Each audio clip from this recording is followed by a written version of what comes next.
Welcome to Republicans Abroad Radio, the voice of Americans overseas, with your host, Cynthia Dillon.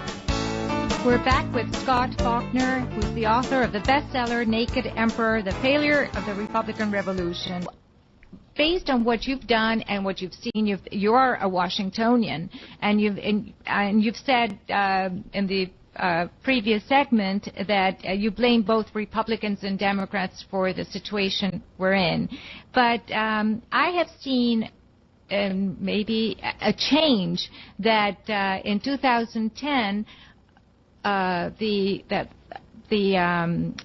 American public there was a change for people wanted restraint in government spending. A major message was sent to the president. Right. The Republicans, I think, are standing strong, and they're being very outspoken about it. Whereas the president and his people have mocked the Ryan plan, have been exaggerating. Even last week, the president was, when he had the press conference, he was speaking about jet owners. And I mean, I don't think that the message is the same. I think even Senator Mitch McConnell said, what we're offering, we want to see common sense, and this is what the public wants as well. So what do you think? Well, certainly what the president has said to date is very unhelpful. The fact that he brought up the jet tax break, and that was actually a tax break that he signed himself into law. So to throw spitballs at the Republicans for some things that he himself actually approved is very disingenuous. The Democrats, after being totally negligent during the and then in terms of we lost you. In a nutshell, because Congress and the administration are into a typical treadmill of tax and spend, and it's been around for years, and it's the game especially the Democrats have played for decades. And every time they bring up the fact that we have to cut budgets, they say, oh my God, we're going to have to lay off teachers, we're going to have to lay off national park rangers, we're going to have to close libraries and schools and things. Keep this in mind. Walmart, the largest corporation in the world, only has 5 layers of management between the CEO of Walmart on a global basis and the person who's checking you out at that cash register.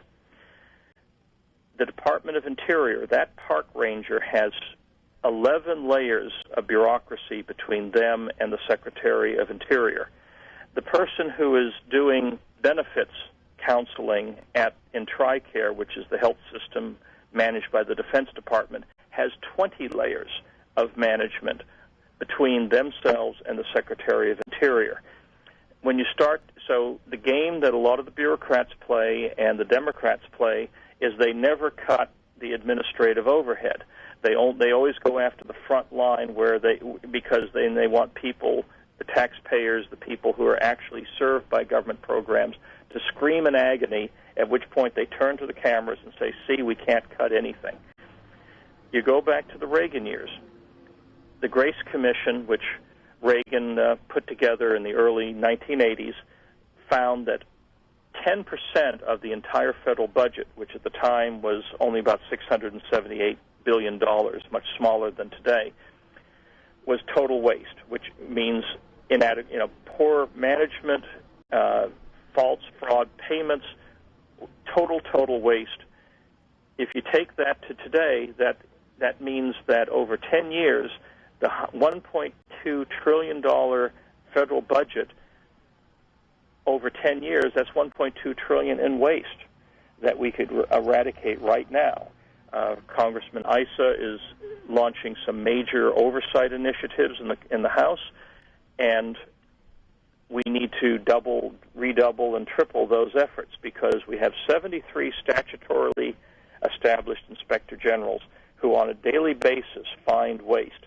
Congress needs to begin doing what it it's supposed to do, which is to have vigorous oversight over the federal government, bring those inspector generals and the Government Accountability Office auditors to the Hill literally weekly and say, what have you found? How do we get rid of it? And basically challenge the Democrats to say, hey, waste is waste. Whether you love the program or hate the program, federal budget money shouldn't be wasted. You join us. We can shame them into a cultural change. Thank you so much, Scot Faulkner. You're listening to Republicans Abroad Radio on WSRadio.com, the worldwide leader in Internet talk.